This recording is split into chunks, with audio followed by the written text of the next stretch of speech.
What's up, guys? It is halfway through March and I am beating myself up because I am only working on my second video of the year. And it's not because I don't want to make these videos or I'm out of ideas. I simply just do not have the time to create the videos that I want to. I have been working 10 to 12 hours for pretty much all of 2026, meaning I'm up at 6:30 a.m. getting ready and I don't close my laptop until about 10 p.m. So literally, I haven't been going to the gym. I don't have time to cook. I barely have time to eat dinner, and I especially don't have time to make videos like this. Part of the reason I also didn't want to make videos is because I don't really want to make these talking head videos. I've talked about this before. I feel like if I make a video or a film, they should be at least interesting cinematically or visually. But if I'm just doing a talking head video, I personally don't really find that fun. What I want to do.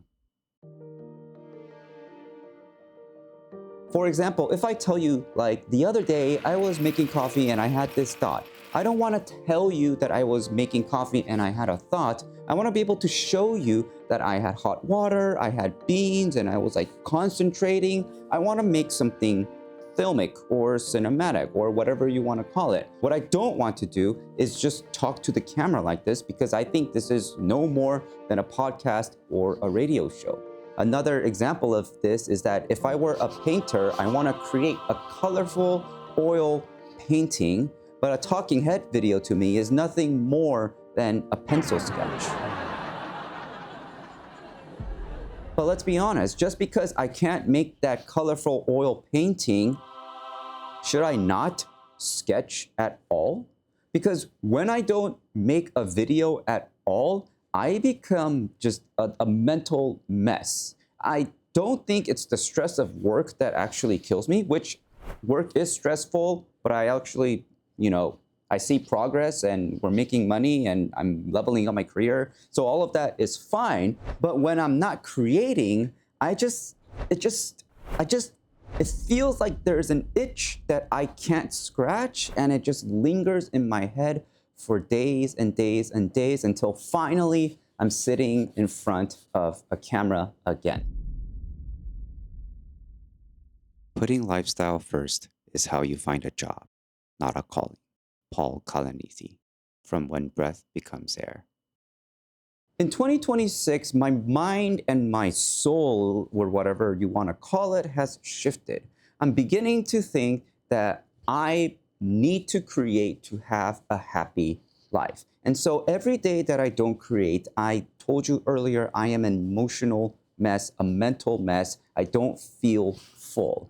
I'm perfectly happy, dare say perfectly content, but I don't feel fulfilled. And so I don't know if this filmmaking thing that I want to do is a calling of mine or just a really, really big dream of mine, but I know that I'm bothered every time I'm not creating. And if something is bothering you that much, it will eat you up from the inside. And so this is just kind of a reminder to myself, like, what do I really want? Would I rather not create anything at all because it's not to the level of standard that I want? Or am I just gonna suck it up and start just talking about my thoughts again? Because if I'm gonna call this thing a dream, I need to go after it at whatever level, and then I need to figure it out on how to get to the level that I want. But if I'm just sitting here getting mad that I'm not doing anything at all, that's a much, much worse place to be. I'd rather take a half step forward than no steps at all. And so that's what I'm doing today. If I have to do this again tomorrow, I will, because this kind of video is not beneath me. And if you enjoy this kind of video, I feel like I should put it out there. And whatever is inside me that needs me to make this video before I go insane is going to be okay with me. And maybe I can smile a little bit more.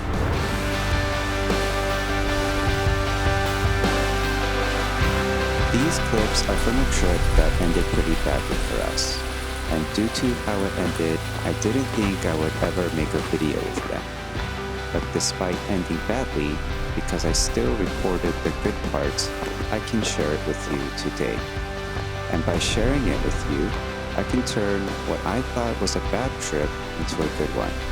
And speaking of difficult trips, a week later, we went on one of our most difficult and ambitious hikes ever. It was a 12-hour journey that tested us to our limits, and believe me when I say we wanted to give up multiple times. But whether a memory is good or bad, I believe all of them deserve a video, and I'm lucky I never stopped recording no matter how hard it got. I love doing this, and I hope I never stop. I'm sorry for being late.